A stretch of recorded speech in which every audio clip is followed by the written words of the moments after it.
We're live. What's up, everybody? Welcome to the CanesInSight Daily podcast powered by Andrade and Levine Accident Attorneys. My name is Danny Enriquez. It is another victory. Thursday is victory day every day of this week. We got a special guest, Steve Kim.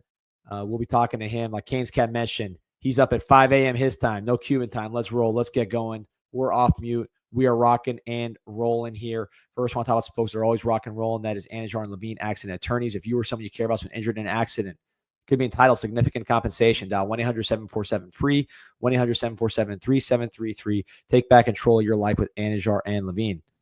Steve, hop in. What's going on? Morning. How are you? Good, man. Yeah, so you're up at 5 a.m., crack of dawn. We're out here fumbling, bumbling, stumbling, trying to find Pete, trying to turn the mics on, but we're back. We got to get ready for Bethune. We got the victory hangover out here. It's the fresh smell of napalm and victory in the morning. It's great. You know what they say about winning? What's it that? Beats losing. It really does. And look, I've even tried to temper my excitement over it, but I kept thinking to myself, what's the opposite? What if we would have blown that 24-14 lead with about 11 minutes to go? Think about what the optics and the momentum would be from a national media perspective, recruiting momentum.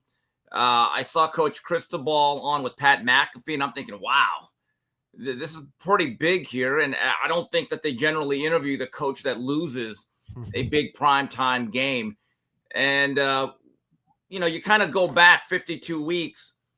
When we blew out Florida last year at the Swamp, I think the feel was excitement.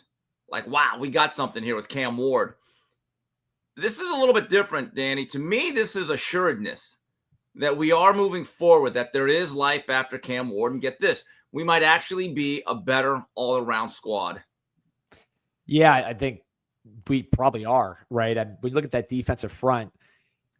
Our run defense wasn't that bad last year. I really wasn't compared to how bad our pass defense was. But when you talk about this test and who's the most physical, kind of run-oriented, disciplined team in the country, if I asked you this before the season, most people are going to say Notre Dame at least first or second out of their mouths, right? With Georgia and Alabama kind of falling off in that department.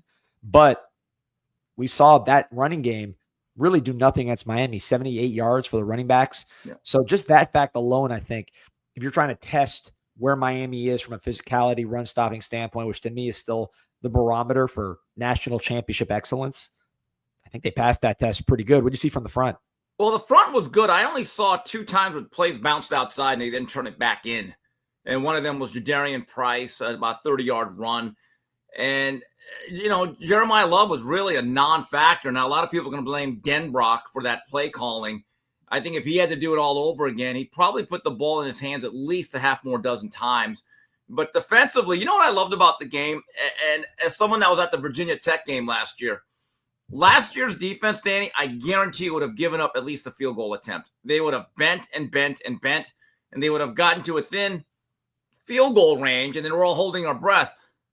This time, Bain and Messidor just did Mariano Rivera. They closed, and it was so emphatic, and it was a statement because there was this feel when we hit the field goal from Clutch Davis. I said, oh, okay, we're going to get away with one. And it didn't have the feel of, let's say, 45 minutes earlier, we're thinking, wow, we're really beating this team pretty good here. But the way they closed it out, it was a statement. And as I like to say in boxing when I cover fights, certain fighters end fights with the period. Others end it with an exclamation mark. We ended it with an exclamation mark.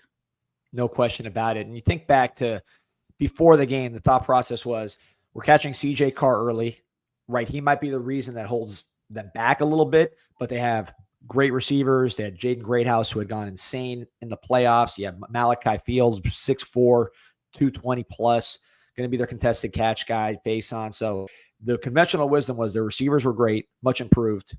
Their running back was the best in the country, and their offensive line was going to be a Joe Moore candidate. This was the conventional wisdom. And then CJ Carr would be the one holding him back. But CJ Carr ended up playing great. And you look at those other matchups, you say, okay, receivers did nothing. Jaden Greathouse didn't catch a pass. Malachi Fields caught one spectacular catch over OJ Frederick, who was perfect coverage. You look at the offensive line, it was pretty much a humiliation from the Notre Dame standpoint. and Jeremiah Love and just the running backs in general really didn't do anything. So people talk about who's the better team and just projecting forward, and Miami just catch them early. I mean, the matchups that were the most touted and between the most experienced guys, like kind of top on top guys, or in some cases, a theoretical weakness like our corners against their receivers, those were dominant wins for Miami. Danny, there's no doubt the most improved room in the country, not just within our program, might be Miami's defensive backs, from the corners to the safeties. And you talk about game flow. If you're at Hard Rock, one of the corners of the stadium have a running chart of yards, first downs, and time of possession. And I look at that every couple of minutes. There was a point in time in the middle of the third quarter when we went up 21-7. We had about an 11-minute advantage in time of possession and then about 120 yards in overall yards. And I think we had at least 8 or 9 more first downs. Now, Notre Dame closed the gap the last couple of drives, and I'm thinking, wow, we are really, not I don't say dominating, but we are controlling this game. My only gripe is, and look, I can see it both ways. Prior to the field goal drive, I thought Miami got a little bit tight offensively. I think that there is some nuance to that. Very good defensive backs. Notre Dame has 2 NFLers and Moore and Gray. Relatively new wide receivers with a quarterback that did not participate in the spring. The elements were probably an issue with the weather, a little bit slippery, a little bit wet. And look, our identity is to be physical up front, but I get the sense, and good morning, Peter, there's a lot more meat on that bone offensively with Shannon Dawson. What are they? Look at the impromptu hop-in from Pete. Pete, how are we doing right now? Good. Like the setup, like the shirt, clean shaven. Look like a young buck. You look like 17 or however old you were when you first met Steve. When did you guys first do a podcast together? Was that like 2016, 2017? 17. It was either 17 or 18. And I remember one of them was after the disappointing 2018 season. It was Peter, Austin P., Old Pennifer, and myself. We did a post-mortem on that very disappointing season. What a time. Johnny Lagoon says, Steve Kim the GOAT. He was able to shut up Jason Smith today. Well, so what I miss? Wait, you already did something today? I mean, I think that's yesterday. He likes to rip. He likes to cut up a little bit. And, he was trying to say that Marcus Freeman is a guy that can't win the big game. And I said, well, the guy went to the college football playoff finals. He had to win some big games. But, guys, think about this. Think about the juxtaposition. Because if we go back to 2018, and I was there in Dallas, okay, which was the beginning of the end for Mark Richt. We didn't know it, but it was. 2017, we had that Cinderella run for about 2.5 months. But we ended up with 3 straight losses, right? So we're 10-3, but there's a lot of hope in 2018. Last year was very similar, even though I do think last year's team was better, right? I think there was a fear in the back of every one of our minds is like, ugh, is this 2018 again? We're in a nationally televised game in front of the whole world. Are we going to get embarrassed and are we going to backslide? That didn't happen. It was actually the 180. Carson Beck, what do you think about him? Very solid, very controlled. And, everyone makes the comparison to Ken Dorsey because I think of the frame and the number 11. Honestly, the way he was like just dishing it out into the flat with Marty Mara Brown and the way he just feathers certain like intermediate stuff and that pass out into the flat, the swing, I think is one of the toughest passes to throw because number one, I don't think that people practice it all that much compared to other routes. He reminded me with his control and his ability just to be a consummate point guard like we talked about last week. Steve Walsh. Reminded me of Steve Walsh, just the way he took those quick outlets and stayed ahead of the chains. And look, he's not going to hit as many big plays as Cam Ward. You know what thing he will do? He'll consistently get us to 2nd and 3 when the deep shot is not there. I mean, and we missed that last year. We missed that last year at times. I mean, it's hard to nitpick about the offense, but you're right about some of those. So I said it yesterday. His core strength, you can tell he just kind of like the way he gets rid of the ball. Sometimes you're right on the intermediate pass. It looks so smooth. Yeah, with Beck, you mentioned Steve Walsh, the Dorsey comp because of the number. I would say the biggest reason for the Dorsey comp, and look, he's stronger, he's more sturdy, he's more twitchy, he's got a stronger arm. I mean, he's just more physically. There's more there than with Dorsey from a physical standpoint. Although Dorsey played in the NFL for a little bit, just off what he could do. But I think the thing that does remind me of Dorsey from Beck, and you put Walsh in the same category, is just the quickness of mind and quickness of arm. Right, this guy, the arm is quick. And the mind is quick, and that thing is leaving. He could hold on to it. He did a couple times just because he had the protection to do so. As the season goes on, he's probably going to have even more protection, which Dorsey had as well. But Dorsey could also speed it up and get rid of it if he needed to. It wasn't he had the great offensive line, but it's not like Dorsey was taking time unnecessarily back in the day. Yeah, and another thing, Danny, that where he's superior is athleticism. Again, he's not Randall Cunningham. I'm not saying that. But there was a play in the third quarter that was wiped out on a 3rd and 8. He actually ran in a straight line, kind of broke through a tackle, got beyond the chains, but there was a holding. I'll say this again. He has the ability to do that 2-3 times a game on 3rd down, and it's valuable because it adds plays and it keeps the defense off the field. I really like what I see from Carson Beck. He's solid. He's sound. And that wide receiver unit, I've been on a couple of private chat groups with people that we all know. I'll make a statement right now. I'll go public with it, and I hope it's not Joe Klatt to Arch Manning here. Our wide receiver room, by the middle of October, we're going to say we're actually better than last year, top to bottom. I'll say it right now. I think I've been saying it since before the season, Steve. None of those guys got drafted. Yeah. None of those guys got drafted. Elijah Arroyo, 1,000%. Huge loss. And is going, I really wish they had him this year because they're going to miss some of that dynamic ability. But none of those guys got drafted, Steve. Yeah. They weren't NFL. They were not NFL talents at the end of the day for one reason or another. I'm not saying these guys are all surefire NFL players, but I think I've seen enough to say CJ Daniels is going to be an NFL player. Is going to be an NFL draft pick as he stays healthy with his size and his route running ability and the juice that he showed on that catch in particular. Malachi Toney, it's a few years away from that, but I mean talent wise, the coaching staff has been saying that they're deeper at that position. Shannon Dawson's been saying they trust more guys at the position. They didn't trust more than 4 receivers last year, and one of them was Sam Brown, who. I mean, I don't know if they really trusted him or they absolutely needed his speed out there. To me, it's a better group. Petey, malware Tony infecting secondaries throughout the country as advertised. I don't think we need to talk ad nauseum about him. He's going to be a star. He is ascending. Josh Moore is going to play early, guys. It's evident by the first drive. The guy that was next to me, B Dubbin, I said, B, he's playing early. There's no working him in. He's part of this rotation. There was a crosser route or some sort of intermediate in cut. If Beck hits him right here instead of here, and that play goes for about 50 yards. It is clear he's not going to be eased in, and it seemed to be that JoJo Trader was on a bit of a pitch count. I think the ceiling, like you said, Peter, is much higher with athleticism and quickness and twitch. And last year, teams kind of understood that, hey, they're not going to beat us over the top, kind of restricted the offense in certain ways.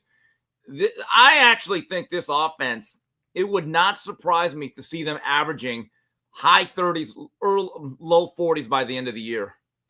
I got to go back and watch some of these, it reminded me of some of these Georgia teams in the past few years, Steve.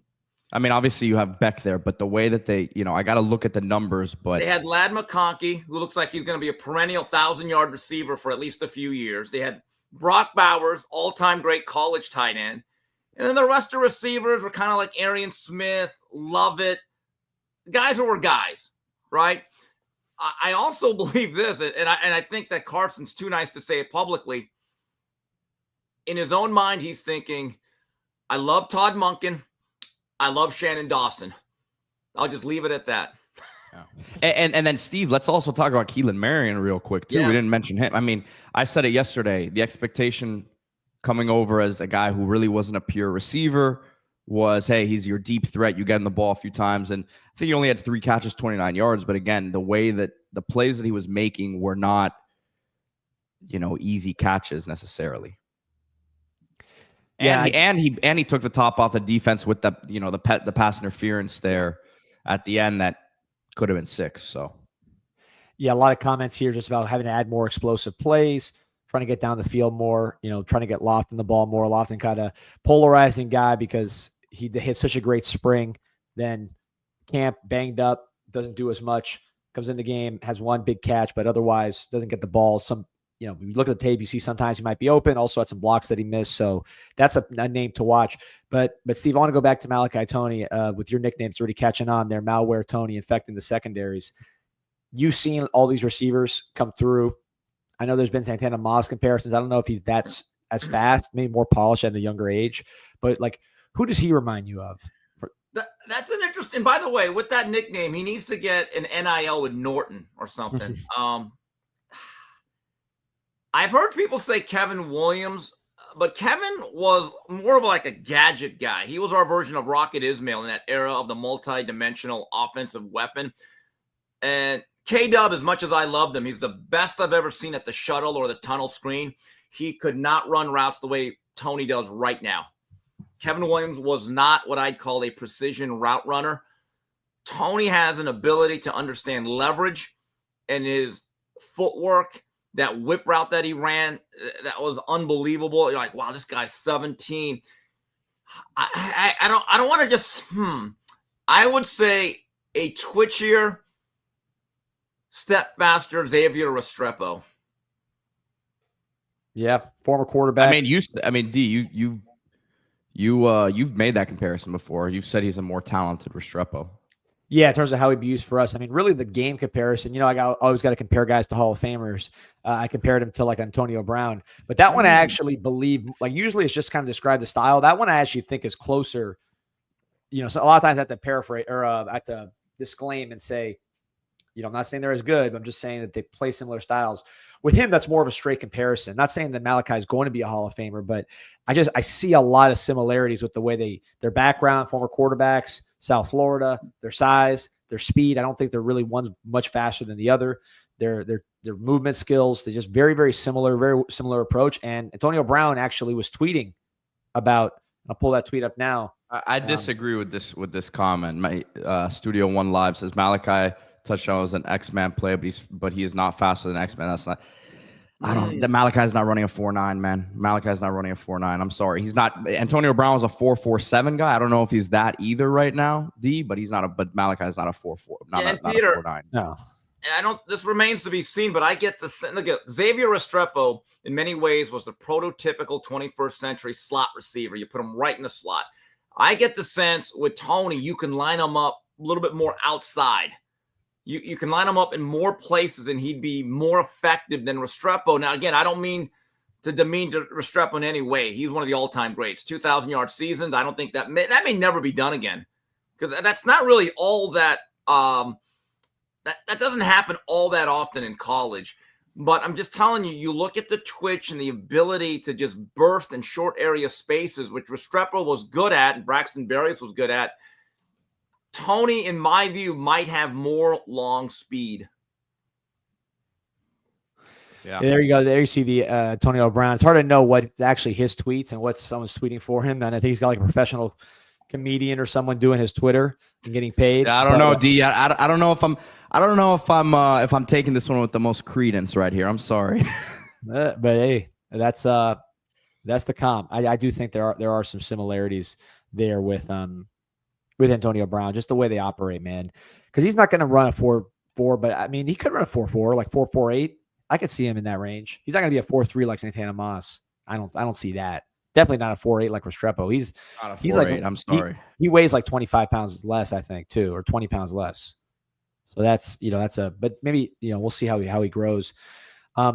Steve, this offensive line, you've seen them all. You've pointed out, and I think people that don't know the history of Miami as well, maybe younger people don't realize, Miami never had great offensive lines aside from that 2001 offensive line, right? Where it was like, you would say this is the best offensive line in the country at 2000, I guess, as well. But other than that, you were not saying Miami's offensive line was great, even in the championship years. And I mean, elite. Maybe you disagree. I don't, that's how my perception is of the whole deal. Where does this offensive line rank in terms of just early on and what you saw last year in terms of offensive lines you've seen at the University of Miami? Well, they should be a Joe Moore candidate. They should be on that very short. I know Penn State's getting a lot of buzz. Notre Dame probably played their way out of a candidacy in game one, to be honest. But, when I look at the history of the Miami O-lines, even 91 when they won it, it was really one blue chipper and a lot of good college players. It was Leon Searcy. 2000, 2001, we all know that line. It's probably top to bottom collectively the most amount of talent Miami's going to have from left tackle to right tackle. 2013 or 14, we had about 3 guys make the NFL that had long NFL careers, actually. I think that was the Eric Flowers, Feliciano, Linder era. Linder, yep. So that was a very good unit. And McDermott was inside also. This one across the board, and there's a development here with Samson Okunlola. I think he may have taken that left guard job, guys. I know him and McCoy are going to rotate.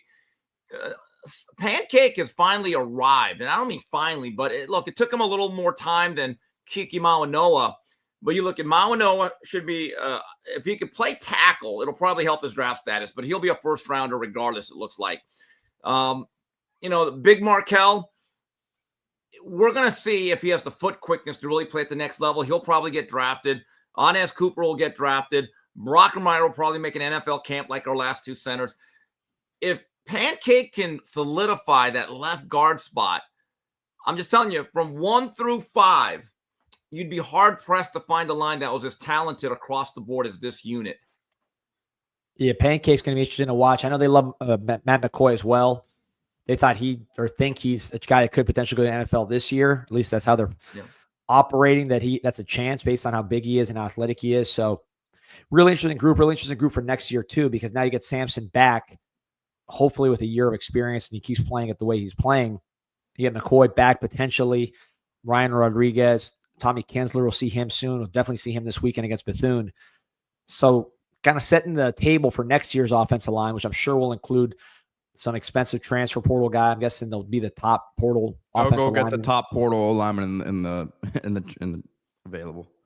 Top guy in high school, obviously with Jackson Canwell. He's on his way. So, this is a pretty good area to be consistently good at on the offensive line, given the history of this program and what's harder to recruit for traditionally.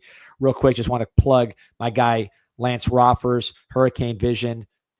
The great article here on CanesInsight.com. Upon further review, really diving deep into the film with screenshots. I'm talking about every single play, every single technique, leverage, just the little details. You'll see that in Lance's article upon further review. You can check that out at CanesInsight.com for free. Steve's got 1 million posts. I love the activity, Steve. You are on fire right now. You're tearing up the boards like it's 1998.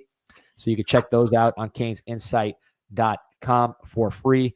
Also, want to talk about our friends at Duffy's, me and Steve and our guy Jerry. It's the whole crew. We're out there at Duffy's on, I think it was Friday where we were out there. It was this day right here where we had the flags out. And by the way, Danny, I was out there about 8 hours on Saturday after the VIP alumni lunch.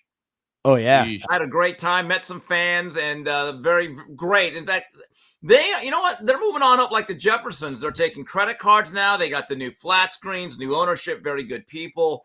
So I watched the LSU Clemson game, and I watched the Florida State Alabama game. Claude Jones was with me, along with our friend Gio Million. Had a great time out there. That's awesome, man. Remember, Duffy's Tavern, not Duffy's. Don't just write Duffy's. I'll take you to a chain. Yeah. Duffy's Tavern is the real deal, Steve. And what was the first time you went to Duffy's Tavern? Was that my God. My buddy, Richard Dobal, who, let's put it this way. Duffy's Tavern is a place where everyone knows your name, and they certainly know Richard's name. And so he took me there one day, and I think it was in 2015 when it was Brad Kaya's sophomore year, and I came in for the game late, and he picks me up and he goes, Steve, I want to take you to a Miami institution. Now, this is absolutely true, guys. That is a place that has been around for years, and I know it's not just a legend. It's an actual story. Jim Kelly used to go there. Oh, yeah. His picture's on the wall. Right. They have recent pictures of him in there, too. Right. And one day I remember relieving myself, and I'm thinking, wow, this is the same urinal Jim Kelly probably used. A special moment. He was at the game. Did you see him? I did not see him. I'd love to have met him. Kelly Strong. Glad he's doing well. Yeah, he was up there. He was out there. I don't know if they showed him on TV. I just saw a picture. He was out there. There are a lot of people that we didn't even talk about that were out there. Obviously, everybody knows Rick Ross, Dana White, Bezos, different politicians were out there. When it came to the former players, Hester, Ray Lewis, Ed Reed, Irvin, Jim Kelly, man, I don't know. I think that's basically all our Hall of Danny, Famers. I want to shout out a group of men that we were with on Saturday afternoon, the Canes for Life crew led by Randy Bethel. And, people always talk about Michael Irvin, and I love Michael. He is our hype man. He's our Bundini Brown, right? But people talk about, well, the stars are out for this game. The Randy Bethel Cane for Life crew, they're out there every game. In the same tailgate. And there's about 30, 40, 50 guys, depending on their schedules. Maurice Crum was out there at their dinner. Darren Handy was there. Claude Jones, Lamar Thomas, Gino Toretta. Steve Walsh, got to talk to him for a few minutes. Randall Thrill Hill was out there. Melvin Bratton showed up. But the Cane for Life crew, shout out to them. When I looked at those guys, I really said to myself during our meeting, and I'm trying to looking, Bobby Harden, 88 onside kick against Michigan. Got to meet him a little bit. Still looks like he could play. I want this so bad. And I will, as fans, we want to win a national title for us because we're fans, right? When I look at those guys and the fact that they're out there every game, they're going to be out there for Bethune-Cookman with their big cookout and selling stuff, cigars. I want it for those guys because the loyalty that they have to this program is unmatched. It really, to me, when I say, look, I want it for me, but I really want it for them. They care more than any player alumni group I've ever seen. Yeah, they're awesome, doing great things for alumni, raising money, all that kind of stuff, just get people connected and together. One thing that I don't think anyone's talked about, but I'm pretty sure, unless it's an old picture that someone sent me, I think Cam Ward's parents were at the game. Yes, this weekend. Calvin and Patrice. They went to the Miami team store. Did they really? Yes. Well, another plug that we'll get down the road. But I mean, that's pretty cool. You're welcome, Harry. That's pretty cool. That you talk about Cane's icons. Cane, like Cam Ward, everything he did. But for the fact that, look, they got a big game, obviously, on this Sunday that they'll be at. But to have those guys who are not from Miami, they are from Texas, West Columbia, Texas. I believe they still live there. To come down to a game for a team that their son doesn't even play on anymore, I think it's pretty cool. And it shows just how good that experience was for Cam Ward and how much of a Cane he is. I know he's been at a million schools. But you talk about if your parents are going to the opening game, traveling to it a week before your son's about to take us NFL snap, I think that's pretty cool. No, absolutely. And they did buy more gear. I'm like, wow, they're really fans. They are really fans of the program, and that's great to see. Guys, one last thing about the game. At 21-7, when we forced the 3 and out, man, I got the sense we could break them right here. And Marty Marr played a great game. But on that 3rd and 1, I watched it. It's easy for me to say on my couch, right? If he just keeps that play towards the right, I'm just telling you, he gets that first down. I think the game's a runaway at that point. I really do. And he slips, and I said, ugh. But I'm just telling you, a lot of meat left on the bone. I don't think we played the best game. There's a difference between the Florida game last year and the Notre Dame game this year.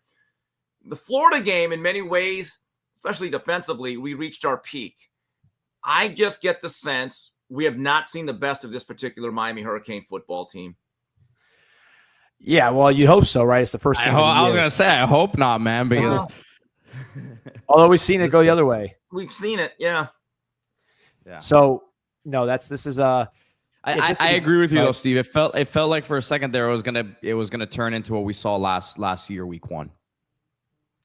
Here's the thing, and this is a general philosophy of Bill Walsh. I've read a lot of books, and Bill Walsh and the Niners tortured my childhood when I used to be a Rams fan.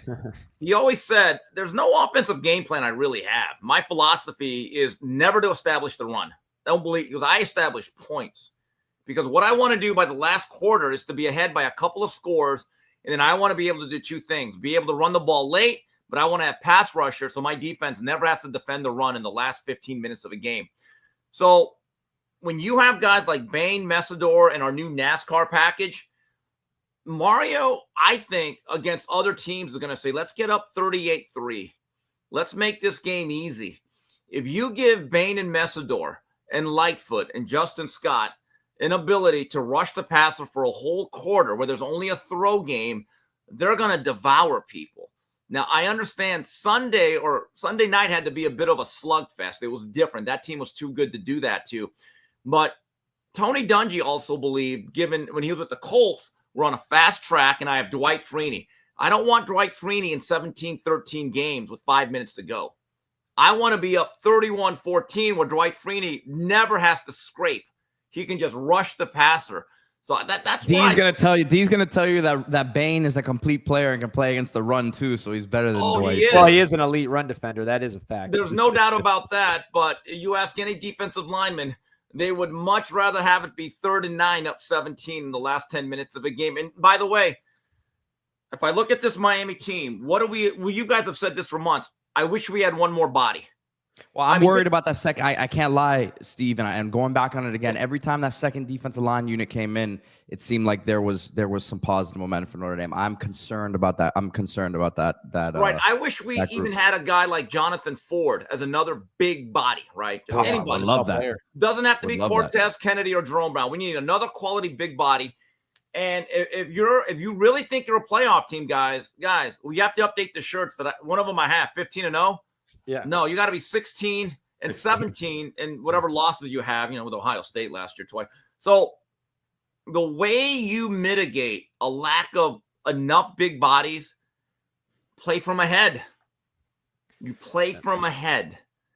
Because if you are consistently playing 17, 13 games and it's just like this slog, you're going to wear guys down. Now, if you're up 31-0 and your defensive linemen are now just saying, hey, we're pinning our ears back, it's a different style of game. And you have Armando Blunt, Marquise Lightfoot, Ruben Bain, Messidor, that NASCAR package. I think Blunt's going to have to play D tackle. I think he will be eventually. That's where his home will be. Joe Williams, man, appreciate you. Appreciate everybody at the You Heard podcast. Check those guys out. Shout out to you guys. Steve, how long we got you? Oh, I'm good till 7:15 my time, 10:15 yours. We got plenty of time. All right, let's roll. So one thing I wanted to ask you about, I know you watched every single game.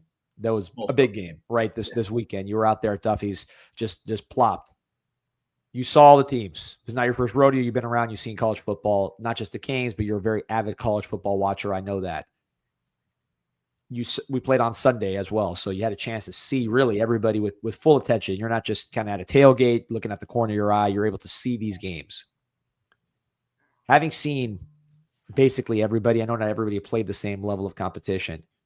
Where do you think this Canes team stacks? It's early, I get it, but just from a kind of instinctual, like, hey, I'm seeing the talent, I'm seeing the bodies, I'm seeing the way these guys get down, I'm seeing how their talent distribution is position by position. Where do the Canes stack, having watched college football all weekend? Danny, I'm with you. I think we're right in the mix. I believe last season with Cam Ward in that offense and a very, very leaky defense, we were a fun, entertaining wild card. That's what we were, okay? This year, I believe we are much more legitimately built to make a real run. And look, they can all say all three of us are the three blind mice and we're biased. Maybe we are, but when I see legitimate college football viewers, guys that really know the game, played the game, watched the game, like David Pollock saying, hey, this team should make a run here. I'm like, wow. Because number one, Mario has built this team. What was one of Mario's mantras when he took the job? I know what it looks like. And that was his way of saying body types. And we now look like a team that can compete in any league, any conference in college football. Here's the thing that's interesting. Once again, I believe that we have a decided advantage at quarterback, the most important position in all of football. The most frustrating thing last year when I'm watching Ohio State and Notre Dame play in the finals, I said, our quarterback is much better than these two guys who ended up going in, round 7? But we were not as complete on both sides of the ball. When I look at this team, I'm with you, Danny. The floor should not be just to make the ACC title game. The floor should not be just to make the playoffs. The floor should be actually to make a bit of a run. So I want to talk about some of the top teams, right? So LSU, to me, besides Miami or along with Miami, the most complete team we saw this weekend. Now, complete doesn't mean the best, right? Because Nebraska was not the most complete team in the mid-90s, and they were steamrolling everybody. So sometimes your strengths kind of overwhelm. Georgia, when they really were defensive focused. LSU. Right, LSU, great point. So I'm not saying it's the best. Most complete, I would say Miami and LSU. Vegas can't say I think they're the toughest team we see. But even if you take LSU, I'm throwing Oregon in there too. I know they didn't play anyone, but yeah, you want to see Dante Moore get tested. I like him, but you kind of want to see it. But I agree, they're a tough team, very talented, well coached. But you talk about LSU, most people are calling them the most complete team. I wouldn't disagree, but you look at Miami, you say, okay, LSU and Miami both missed the playoffs last year. Both had good offenses. They went in the portal and went crazy on defense, right? Really invested in their defense. The whole team really, but particularly on defense because of what happened last year. LSU's been bad on defense for a few years now. But you size them up, you say, okay, Garrett Nussmeier, Beck. I know Nussmeier might be higher esteemed because, I don't know, he just didn't have all the controversies of Beck, but I don't think you put one over the others. If you look at their stats, Beck's had better stats over his career last year, which was Beck's bad year, Nussmeier's good year, pretty similar. So I put them in the same category at most. Running game, I'd give us the edge based on what we did last year. LSU's improved in that area. Obviously ran all over Clemson, but look at last year, we were the better running team. Offensive line, I would also give us the edge. Wide receiver, you probably give them the edge, just the depth of playmakers they have. Defensive line, they've improved. They went and brought Patrick Payton in from FSU. They brought Pyburn in from Florida. They brought in a lot of guys, but again, I would say our defensive line is better. Bain is better than all those guys put together. Certainly a higher level guy.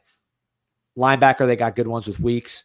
We have good veterans too, but I'd give them the edge there. And then secondary, we'll see. I mean, we allowed like one pass down the field. I think you're underrating that defensive line of yeah.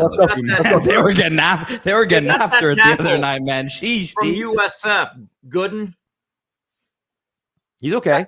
That guy looks very active. I think he's a draftable guy. AJ Halsey, they got the Virginia Tech corner who played very well. And Harold Perkins, as long as Blake Baker understands one thing, have him coming forward instead of backpedaling, that guy's an absolute demon. LSU impressed me a lot, guys. They really did, because that score did not indicate how much better than they were in the second half than Clemson. They controlled that game. So are you grading like Dabo? You saw exchange between. Did you see the exchange between Dabo and Brian Kelly? Look, to be fair to Dabo, he was trying to say we're both good. Neither of us played a good game. We're both going to get better. And then Brian Kelly, you know how he's going to take that, though. Yeah, well, I thought he was going to ask Dabo to go up to the coaching tower on a windy day. Chill out, Brian. Doggone it, coaches. I think, to me, Brian Kelly is really relishing this victory. He could not go 0-4 in opening games. But when I look at LSU, Aaron Anderson's a legitimate number one. Trey Des Green is an absolute nightmare matchup as a tight end hybrid, whatever he is, right? Caden Durham is a frontline running back. The only concern I had about LSU, and they held up well against a really good Clemson front, they lost most of their NFL offensive line, either Will Campbell and Emory Jones. I thought they played pretty damn well. And Nussmeier is one of the few college quarterbacks that I've seen, he can actually anticipate throws. Now, that gets him into trouble last year because he had 12 interceptions. But you want to talk about a skilled passer. He is I think he's at the very upper echelon. Steve, and since you're here, Steve, and we're talking just general college football, like, did I miss the memo in the last few years where Brian Kelly became a bad coach? Like, there's a weird narrative. I know he's a jerk, but he's a red ass. Like, I had to just go back to his Wikipedia to look at his records over the years. This guy's a winner. What are we talking about here? Fort Wayne State. Peter, I'm with you. And as much whatever I know they won 9 games last year, but what the heck? Like, Petey, I look, as much as that cheap shot I just took at Brian Kelly, I actually respect him as a coach. I'm not talking about you. I'm just I see this narrative out there about him, and like, I know he's not a likable guy, but damn. I'll say this: Jaden Daniels may not like him personally. I think he's very thankful for the impact he had on his career. He went as far as he could at Notre Dame. He made the championship game in 2012 when nobody was going to beat that Bama team. Nobody, at least on that particular night, right? He went to the playoffs a few times at Notre Dame. And me and Whitlock talked about this a few years ago. They said, why did he make this move? Because I think he realized one thing, Peter, to what you just said. He's checked off every single box on his coaching resume except the national title. And I think this perception, or that memo you talked about, is the fact that almost immediately after he leaves, Marcus Freeman makes a playoff run. And they're like, well, wait a minute. Was it Notre Dame or Brian Kelly? But I'm with you, Peter. Brian Kelly's resume and his track record, very strong. Dude, the last 5 years at Notre Dame, he was 10-3, 12-1, 11-2, 10-2, 11-1. What are we talking about here? Right. We're not talking Jerry Faust here. Okay. This ain't Jerry Faust. And I agree with everything you guys have said. And I think LSU is going to be one of those teams. I would say on the D-line, I do think we have an advantage. If you look Clemson, I've been saying it, Pete, I have. The trenches for Clemson are weak, in my opinion. I think they're way overrated because they have 2 good defensive linemen. They have very, very poor depth. I think they have very poor overall size. And I think Dabo was happy with the D-line, how they played the other night. He said the only 2 groups that look good were his defensive line and his line. Well, I mean, I guess we grade on a different standard because I'm pulling up box scores right now. And here's what I'll say about the box scores. So let's go to week 1 here. Sorry, as I pull this up. So Miami. So LSU Clemson, here's the box score. And again, I know I like to focus on rushing, stopping the run and running because I've been watching college football for the last 40 years of my life. Stopping the run and running is the name of the game. This is not the NFL. That is the most important thing.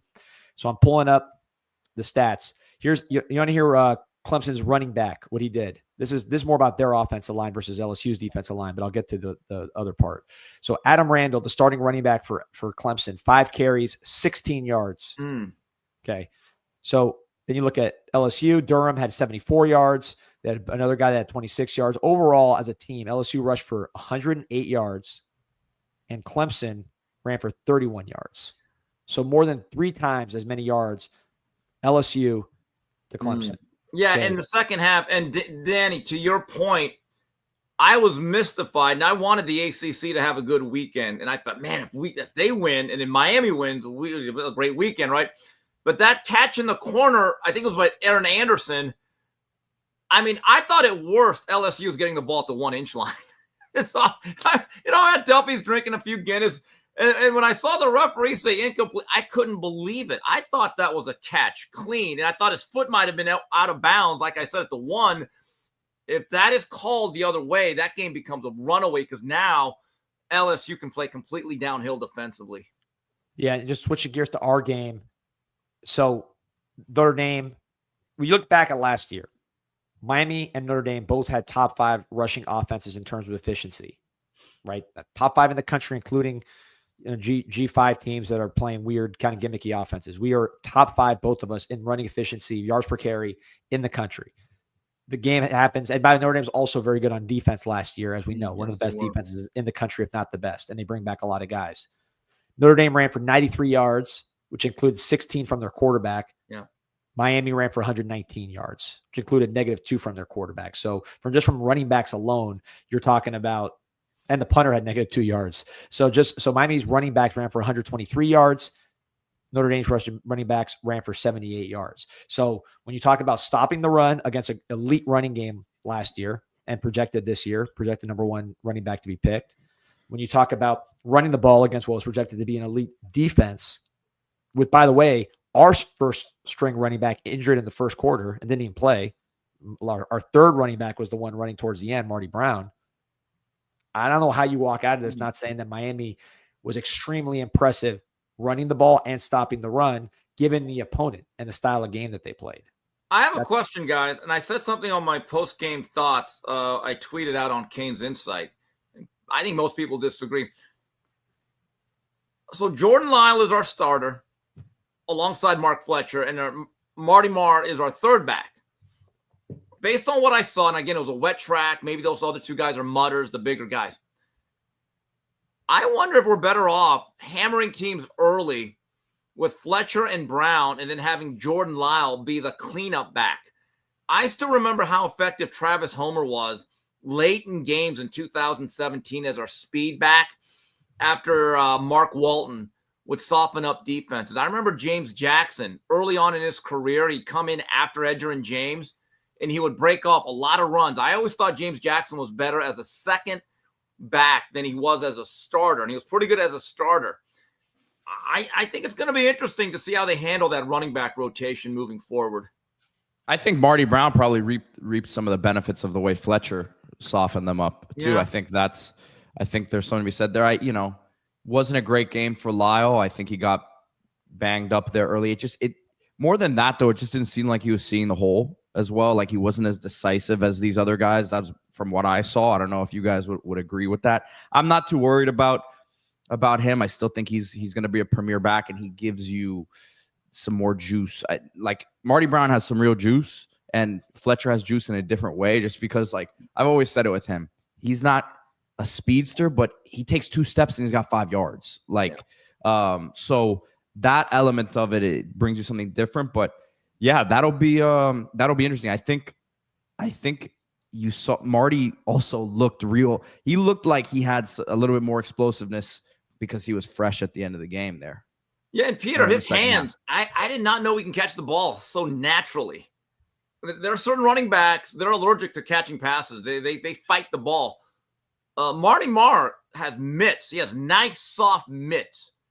And I'm thinking, wow, that guy, a little bit of Cleveland Gary there. And they trusted him too. When I was, some people I was watching the game with were wondering why they weren't giving it to Fletcher. And what I said is, well, he had his fumble issues last year. So I don't know if maybe, just at this point of the game, they're trusting Marty Brown more, which would be crazy one weekend. But I think that also had something to play into it. Yeah, I think so too. And you look at the stats, at the end of the day, 15 carries for Fletcher, 15 carries for Brown. Fletcher, 66 yards, 4.4 a carry. Brown, 54 yards, 3.6 a carry.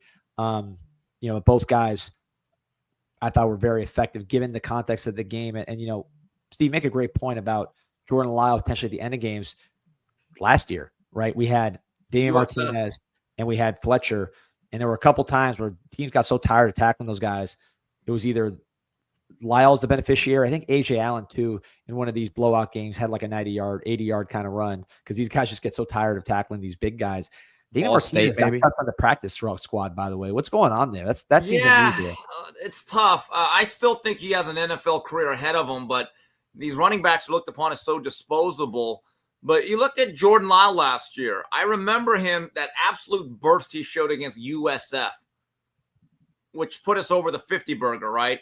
And then it was also the Wake Forest game where we were kind of scuffling, and all of a sudden he broke a tackle, 70-yard run. There are certain guys that are really effective in the latter part of games after other backs kind of body punch teams into submission. Yeah, look, good problem to have. And I think you think about the really good teams of the last 20 years. It is depth at running back, and it is size at running back. And you just kind of overwhelm teams. And Greg McElroy said it on his podcast after the game. He goes, this kind of running game that Miami has, it's just hard to match up against because you have to have a lot of size to really deal with these guys. Notre Dame was probably more equipped than most. They were a little small up front, which we talked about in the lead up to the game. But overall, I mean, they got great linebackers. They could match up more than most teams, and they still got outplayed. If I would have told you before the game, hey, Fletcher's going to have more yards than Jeremiah Love and the other guy, you're going to feel pretty good about things. So this is a tough running game to match up against. I'm going to interview Marty Brown actually after this for Storm Session. So we'll talk. We'll ask him some of these questions maybe.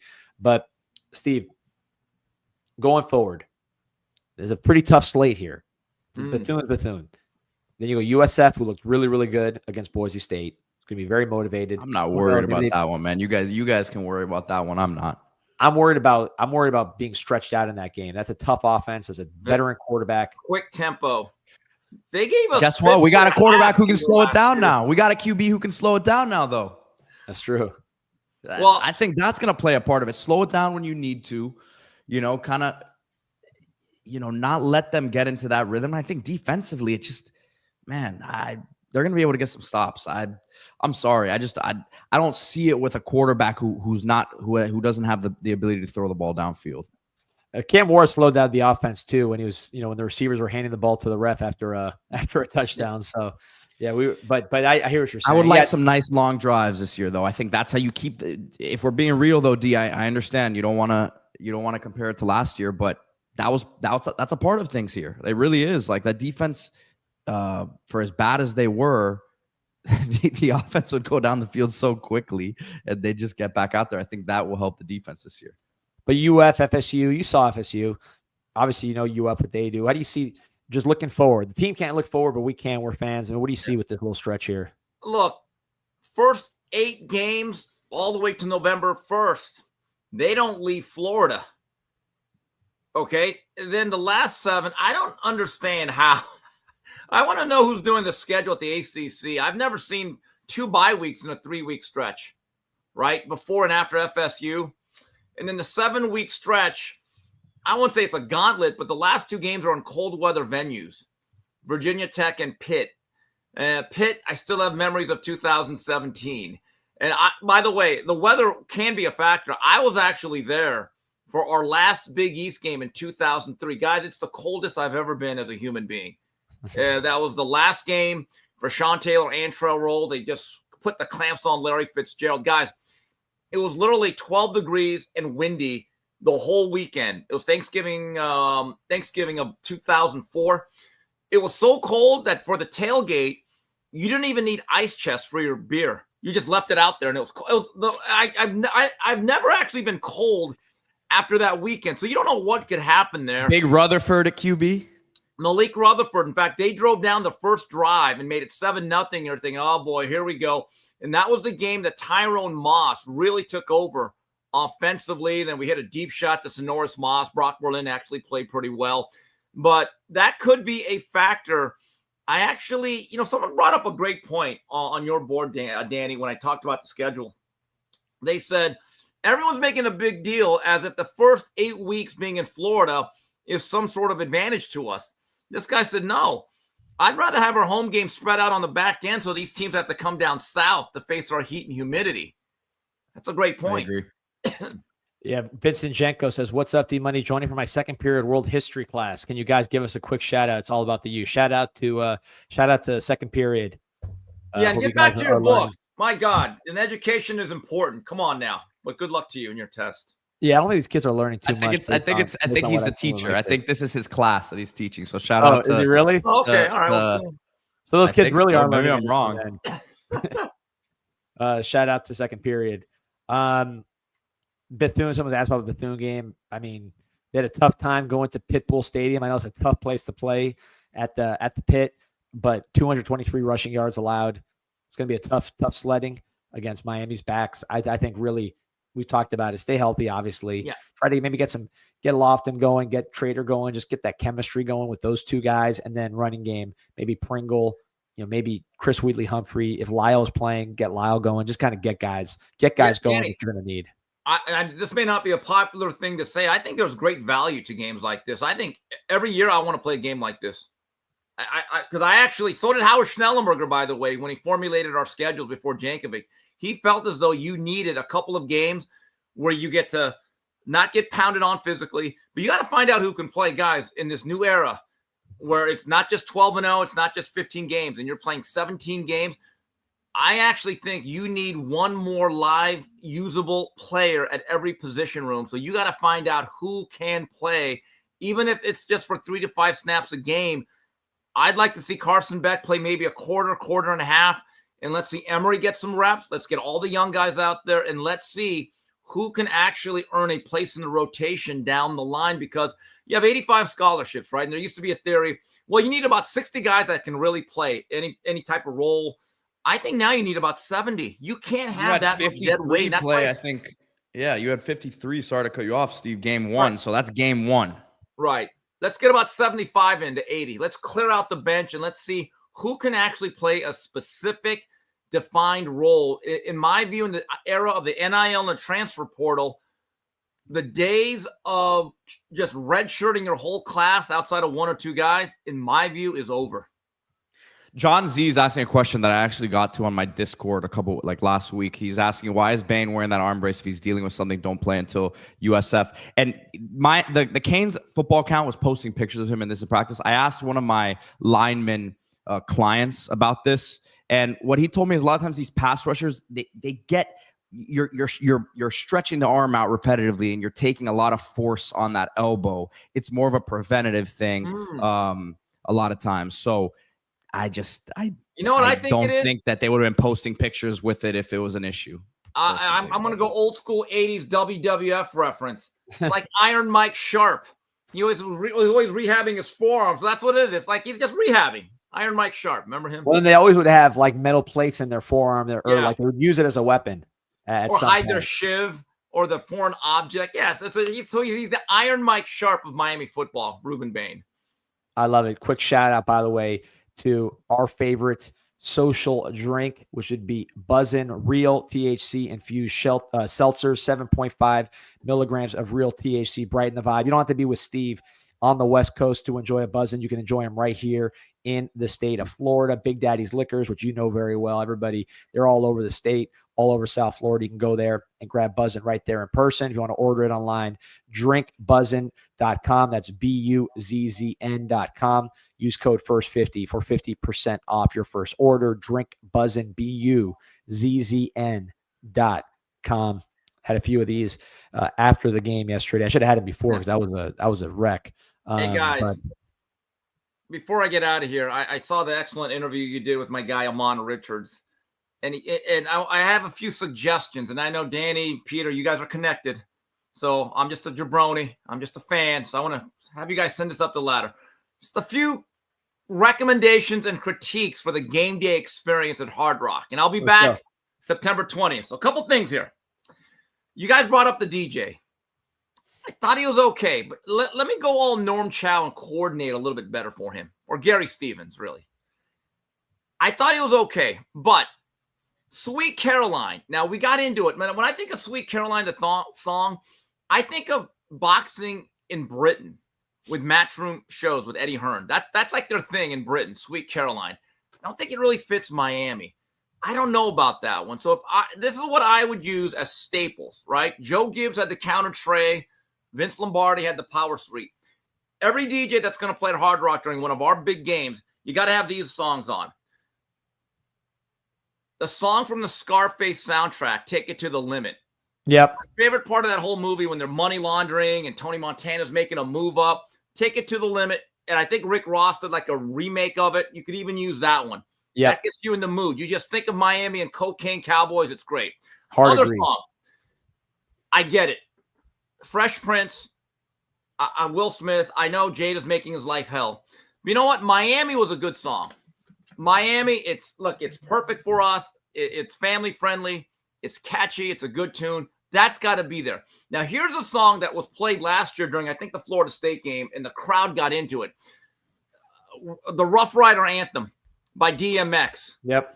That song gets everybody going, and I'm waiting for it, and it just didn't happen. And the other one, it's been long enough, guys. We have got to come clean and admit we like the song after all these years. It's okay to admit it. Vanilla Ice, Ice Ice Baby. That's a good song, and for that video, he was wearing Miami Hurricane gear because his story was my parents were music teachers at UM. Turned out to be a total fraud. Still a good story. It's a good song we can go with. And obviously, In the Air Tonight, Phil Collins, I think we do that every game, especially a night game. So those are the songs that I would go with because I think you got to kind of get the crowd going and moving. But the DMX thing, I think, would be the first song. Now, about the stadium experience, I'm going to say this as an Orange Bowl loyalist. I love that place. God bless it, the grand old lady of South Florida. It ain't coming back. Couple things. Can Hard Rock Stadium put a couple of more porta potties out in the parking lot? My God, we're drinking like fish here. I almost burst like the Hoover Dam with the crack in it. I don't know how I held it. And every single porta potty looks like the DMV on a Monday morning. Those were the longest, slowest moving lines ever.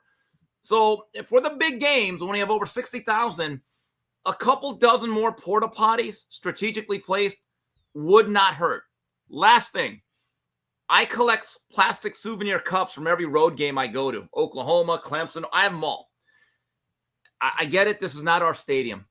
But can someone at the university convince Hard Rock Stadium, at least on game days, to have a University of Miami souvenir plastic cup for our Coca-Cola or whatever they sell with the ibis on it or whatever? Is that too much to ask? Because I wanted to buy one. It was just a Hard Rock when I was like, yeah, I'm good. I'm good. So those are my suggestions. Move it up the chain, Danny. I know you got connections. Well, okay. So the lot of comments, Pete, you're making faces, good and bad. So what's your reaction? I guess Vanilla Ice is the only one that I disagree with. But I have to, I have a haircut I have to get to with our boy Oliver D. So I got to shout hop out off to Golden Touch. Yeah, I got to touch it up, Peter. I'll see you. All right, guys. Yeah, so I agree with you on Sweet Caroline, but to Derek's point, I mentioned this on the show. The crowd was going crazy, so it's hard for me to say it was a bad decision because the crowd was singing. At least the lower bowl was singing. I heard the upper bowl was kind of. We were. I was singing too. I can't lie. I mean, that was not for me, but people did get into it, so I can hear the argument on it based on the reaction. Now, on your list, I love Take It to the Limit. I would do the Rick Ross version, but the original is great too. I would send that straight to DJ Volume. Great suggestion. It would work perfectly. 100%. DMX, I would go with the It's Dark and Hell is Hot intro, like the instrumental. That was Mike Tyson used that against Francois Botha. Botha. Yeah. I know Chuck Liddell used it in UFC. That was a great entrance. That one to me for sure. The other two, Miami Vanilla Ice. Yeah, I see where you're going. It's a kid environment, but maybe I'm old. So all right, I'll take that one out of the game plan. Well, okay. Let's ditch that one. But and then Derek Huck says great call on the Cubs. You got a lot of agreement on that. I think that'd be pretty cool. 100%. So we talked about this a little bit at the beginning, but I want to get back to this because you're a guy that looks at kind of in-game decisions a lot. That's the thing that you pay a lot of time on, and we talk the decision to go into a little bit of a shell later in the game. You had an experienced Notre Dame secondary, maybe inexperienced receivers, the quarterback experience, but had missed a lot of time.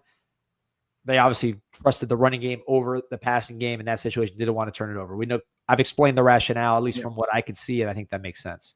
Yeah. But would you agree with it? Look, I didn't like it, but I understood it.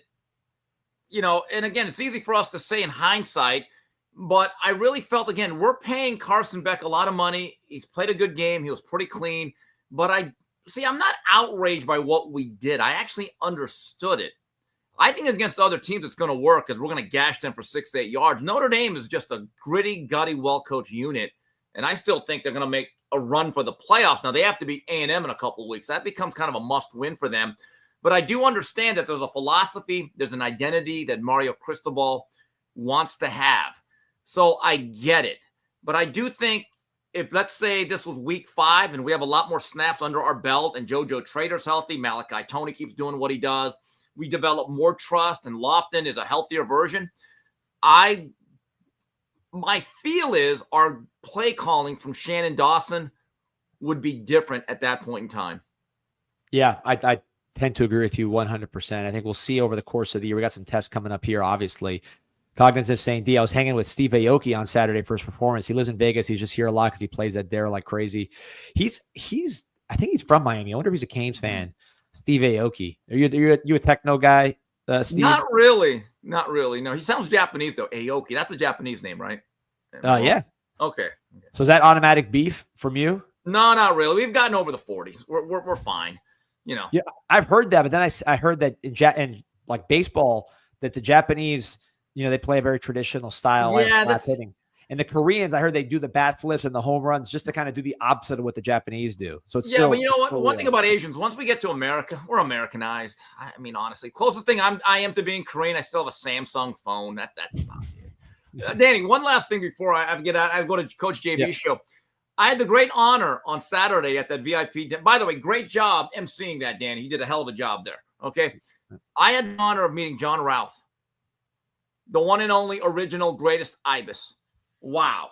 What a legend. And when he said he actually reads some of my stuff, I've made it. Mama, I've made it. And I just want to say about John Routh, when he was the Ibis, he was the Muhammad Ali, Michael Jordan, Beethoven, Michelangelo of all mascots. And as far as I'm concerned, the Mount Rushmore of mascots, San Diego Chicken, Philly Fanatic, Sebastian the Ibis with John Routh. The fourth, I don't really know. I'd have to think about it. But what a great honor it was to meet the Ibis. Man, that guy had concepts, man. He was great. Hall of Famer. Yes, well-deserved on Sunday night. They got inducted. Congratulations to him. He was also a Miami Maniac per Canes Cat, another legendary mascot. Another legendary mascot. Yes. I'll let you go. Check him out on the Coach JB show. Check him out on all his plug all your stuff. A 3 knockdown rule with Mario Lopez. We're taking the week off, but next week we'll be back. to preview Canelo Crawford. But of course, the big event that day is Miami, South Florida. Let's not forget that. Also, Coach JB, I'll be on there in about a couple minutes, but don't leave here till Danny's done. And then Jason Whitlock, Fearless, and I also write twice a week boxing column for snack.com, K9's Corner, and I tweet way too much at Steve Kim 323. You're the best. Appreciate you. Good luck on the show. We'll talk later. See you, Steve. All right, the best. Steve Kim, most requested on the show. Going to get some recruiting stuff here in a second. Got a lot of questions on recruiting. I'm going to give a big bank update here pretty soon. I haven't done it yet. I'm just still gathering the info, but I have some stuff I want to get to on recruiting, so hang around for that. First, I want to talk about our friends at Cash Kick. This is one of the biggest apps on the planet. I believe it's number 4 right now in the lifestyle app ratings, right in front of Pinterest. So we're talking about a big time deal right here. All the newest games you can play on your phone. Just go to Cash Kick, download the app. You can find all these games on your phone. You guys are competitive. You guys like to burn time. When you're not listening to this show or watching highlights, you want to be burning some time. You got it right here. All these games that you can play very quickly, locate them on the Cash Kick app. Makes it nice and easy. And here's the best part about it. You can earn extra money while you play. So you're playing games, you're having fun, you're earning points, but you're also earning some cash on the side. This is all legit. We're talking about 1.5 million downloads of the app. Talking about 4.5 plus rating on the App Store. So this is all legit. One of the bigger companies going right now, one of the biggest, fastest growing companies. So be part of it. Get the app, cashkick.com. That is not C, that's Kashkick, Kashkick, cashkick.com. Buy the app, join the 1.5 million plus that have purchased that app, that are playing the newest games, having fun, and making some extra money on the side. Cashkick.com. All right, so we got some recruiting stuff here. Let's see. What do we got? Questions about Calvin Russell. Do you think Calvin Russell will flip after seeing his best friend go off in his first game and watching Syracuse get curb stomped by Tennessee? Great question. I think Calvin Russell is someone where there's a little bit more momentum than maybe there's been in the past. I'll get the full story on that, but hearing this is more, I'll get the UM side of that story, but just talking to people around Russell and around that whole world, I think there's a big move with Calvin Russell. His best friend's Malachi Toney. You saw Malachi Toney do his thing, get open, make plays as a true freshman. I'm sure Calvin Russell's thinking that could be me. Syracuse stinks. I did not believe that Syracuse commitment. I said it from the start. It's just one of those things where there's not a lot there. I don't think the coach is going to stay there. The place is cold. The team's not that good. I don't see it, right? So that's one where Miami could make a move. Trenton Keys also goes to Tennessee, so he's kind of out of the picture for the Canes, at least in the short term. We'll see. I don't know what his deal is there and how that works with the clawback language, meaning if you leave, they can force him to pay money back, which makes it harder to decommit. Most contracts don't have that language. Some do. So I'll see if that's the case with Trenton Keys. But I'm hearing just more Calvin Russell momentum, potentially pairing Calvin Russell with Samori Wingo's had a really good start to the year. Tyron Evans, who was there at the game on Sunday, huge kid. I saw him at the Heck on Monday. That guy is enormous. Vance Spafford, shout out to the Spafford family. Met his mom, met him on Monday. He's a really exciting player. His speed, I think, makes a big difference for this receiving group. But you look at the receiving group, you have Malachi Toney. We know what he can do. Josh Moore with his size. Dalen Upshaw, really versatile player. I think we're going to see more of starting this weekend. Wingo, like what he brings to the table. Another guy, good contested catch guy, strong body, good route runner, has more speed than people think. Evans, your big guy. Who am I missing out here? You know, if Russell comes, he'd be another big athletic guy. But Spafford, I think, brings that speed element, that pure 4.3 speed. He's verified 4.3 speed, which this team could use getting down the field. So like what we see with him. James Johnson from Northwestern, another Northwestern kid. He was at the game. Chad Simmons saying we have a great chance to flip him, currently committed to Texas. Yeah, I think we got a great shot there. We need defensive tackles. That's no secret. Add him to Bacon, add him to Anthony Kennedy, who's having a good start to the season himself. And I think you're cooking with gas. One more guy I want to talk about here, one more partner we want to talk about here, the Miami Hurricane team store. You heard from Steve that Calvin Ward, Patrice Ward, shout out to the first family of UM football. They were out there at the team store buying new gear. There's some that you can play here, and they're going to the team store to buy gear. What does that tell you? Look at the Adidas Forum low CL shoes just dropped. These are pretty cool right here. Classic Adidas with the orange and green, but updated for the modern era. Look at the bottom. That's pretty cool right there on the bottom of the shoe. Promo code INSIGHT20. You get 20% off your first item. All these items available at the team store directly, which is next to the Thesis Hotel in front of the University of Miami, or on MiamiHTS.com. That is MiamiHTS.com. All right. Appreciate you guys. Almost 1,200 on. Like and subscribe to the show. We'll have more coming soon. Go Canes.